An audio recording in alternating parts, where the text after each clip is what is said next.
कुछ लोग कहते होंगे कि मैं और तू बात करते हैं इस तरीके से। हमारा एक उद्देश्य यही है कि हम बातचीत के थ्रू आप तक जो सवाल हैं, इनके आंसर्स हैं, हम पहुंचाएं। अब मैं सीधा आकर शुरू हो जाऊं आपके पास और अपने आप शुरू कर दूं तो वो कनेक्टिविटी नहीं मिलती है।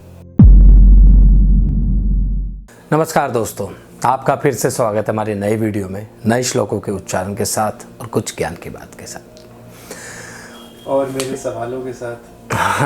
पूछिए भाई। सवाल था, जैसे कि हमने बात की थी सही कर्म और गलत कर्म के विषय में। तो मैं ये पूछना चाहूँगा, एक्चुअली पाप होता क्या है? मतलब पाप क्यों चढ़ता है, क्या है मतलब इसके पीछे? इसके विषय में बताता हूँ। कुछ लोग कहते होंगे कि मैं और तू बात करते हैं इस तरीके से।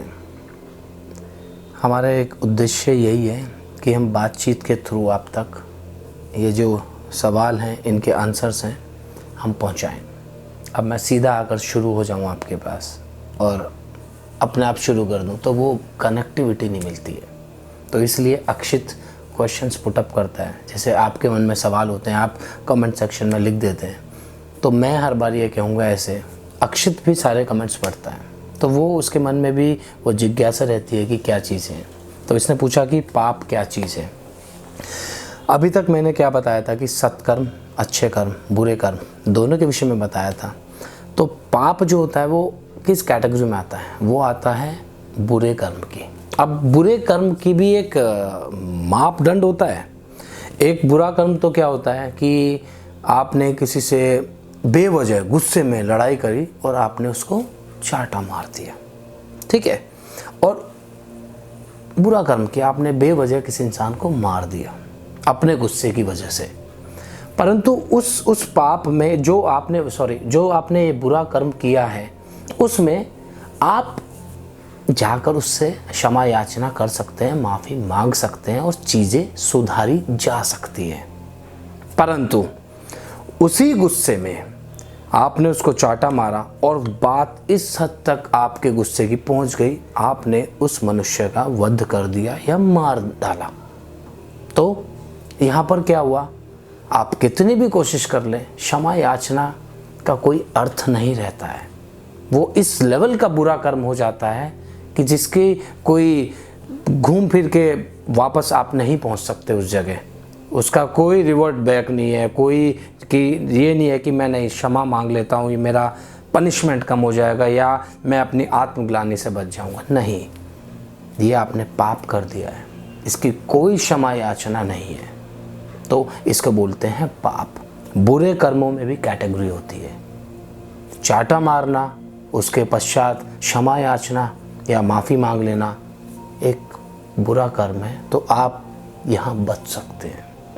परंतु उसी गुस्से में किसी का वध कर देना, ये पाप है। तो यही परिभाषा थी पाप की। आज के ज़माने के लेवल पे मैं आज के ज़माने को देखते हुए आपको एग्जाम्पल बताने की कोशिश करता हूँ। शायद मेरे हिसाब से मैंने काफ़ी हद तक बताया होगा। तो बढ़ते हैं श्लोकों के उच्चारण की ओर। तो बढ़ते हैं श्लोक नंबर 13 की ओर।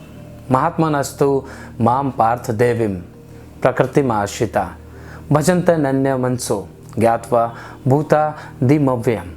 इसका भावार्थ ये है कि कृष्ण जी कहते हैं कि अर्जुन से कि परंतु हे कुंती पुत्र, देवी प्रकृति के आश्रित जितने भी महात्मा जन हैं, वो सब मुझको जानकर, कैसे जानकर? सनातन धर्म का जो कारण है मुझको जानकर, तथा सनातन धर्म का जो नाश रहित अक्षर स्वरूप जो मेरा रूप है उसको जानकर मन से युक्त होकर मुझको ही भजते हैं।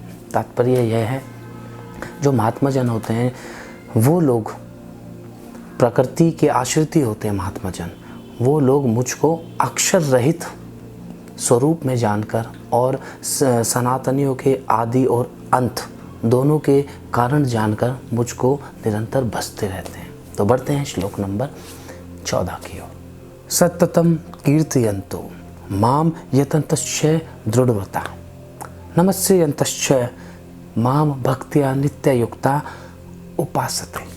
इसका भावार्थ ये है, कृष्ण जी कहते हैं कि अर्जुन से, वे दृढ़ निश्चय वाले, कौन दृढ़ निश्चय वाले? वो भक्तजन जो निरंतर मेरे नाम और गुणों का कीर्तन करते हुए मेरी प्राप्ति के लिए यत्न करते हैं और मुझको 4 बार नहीं, मुझको बार बार प्रणाम करते हुए सदा ही मेरे ध्यान में युक्त होकर अनन्य भक्ति प्रेम से मेरी पूजा अर्चना याचना करते हैं। सिंपल है, भावार्थ समझने की ज़रूरत नहीं, भावार्थ समझ चुके हैं, तात्पर्य बताने की ज़रूरत नहीं है। भगवान में दृढ़ निश्चय वाले जो भी व्यक्ति हैं वो अनन्य भाव से भगवान की भक्ति में लीन होकर भगवान को याद करते हैं, उसकी भगवान की प्राप्ति करते हैं और भगवान में ही लीन रहते हैं। पढ़ते हैं श्लोक नंबर 15 की ओर। ज्ञान यज्ञेन चापयन्ते यजन्तो मामोपासते एक त्वेन प्रत्यक्वक्तेन एक त्वेन पृथक्त्वेन बहुधा विश्वोत्मुखम। इसका भावार्थ यह है, दूसरे ज्ञान योगी जन, यहाँ पर कृष्ण जी ने दूसरे ज्ञान योगी जन उनको बताया। पहले वाले में तो बताया कि जो भक्तजन निरंतर मेरी उपासना करते हैं, पूजा अर्चना करते हैं। यहाँ पर बताया है कि जो ज्ञान योगी होते हैं, मुझ निर्गुण निराकार ब्रह्म का ज्ञान के द्वारा, कहते हैं कि जो भगवान का कोई रूप तो है नहीं, उस तत्व का, ब्रह्म तत्व का उसका कोई रूप नहीं है, उसको निराकार मानते हुए मेरे उस ज्ञान यज्ञ के थ्रू अनन्य भाव से, अभिन्न भाव से पूजा अर्चना करते हुए मेरी उपासना करते हैं।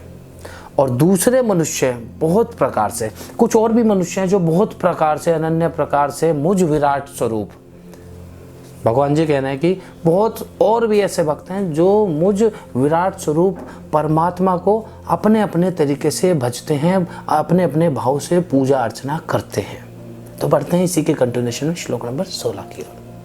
अहम क्रतुरहम यज्ञ सोदाहम मोषधम मंत्रो अहम मे वाज्यहम अग्निरहम हुतम।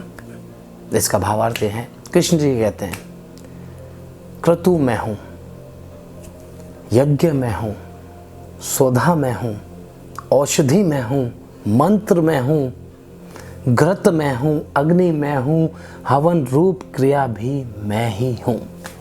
कहते हैं कि क्रतु का यहाँ तात्पर्य है कि जो वैदिक रिचुअल हैं वो भी मैं हूँ, और यज्ञ भी मैं हूँ, मेडिसिन औषधि भी मैं हूँ, मंत्र जो हम चैंट करते हैं वो भी मैं हूँ, अग्नि भी मैं हूँ, हवन में जो प्रोसेस है, जो प्रक्रिया है, जो क्रिया है, वो भी मैं ही हूँ। सब कुछ मैं ही मैं हूँ।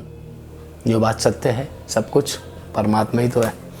तो दोस्तों, ये जो श्री कृष्ण जी अपनी जो ख्याति के विषय में बता रहे हैं, अर्जुन को बताया था कि मैं तुम्हें स्टार्टिंग से बताता हूँ सारी चीज़ें, तो ये वही चीज़ प्रोसेस में चलती आ रही हैं। तो इसी प्रोसेस को जानने के लिए जुड़े रहिए हमारी वीडियो के साथ। कल को यहीं से हम कंटिन्यूएशन में लेकर चलेंगे। बीच में आप देखेंगे तो समझ में नहीं आएगा, आपको जुड़े रहना पड़ेगा। कल का एपिसोड जब समझ में आएगा, जब हम आज का एपिसोड आप देख पाएंगे अच्छे से। तो दोस्तों, मिलेंगे कल के एपिसोड में नए श्लोकों के उच्चारण के साथ, और भगवान की जो ग्लोरी वाली बातें हैं वो सुनते रहेंगे। मिलेंगे कल नए श्लोकों के साथ नए एपिसोड में। तब तक के लिए राधे राधे।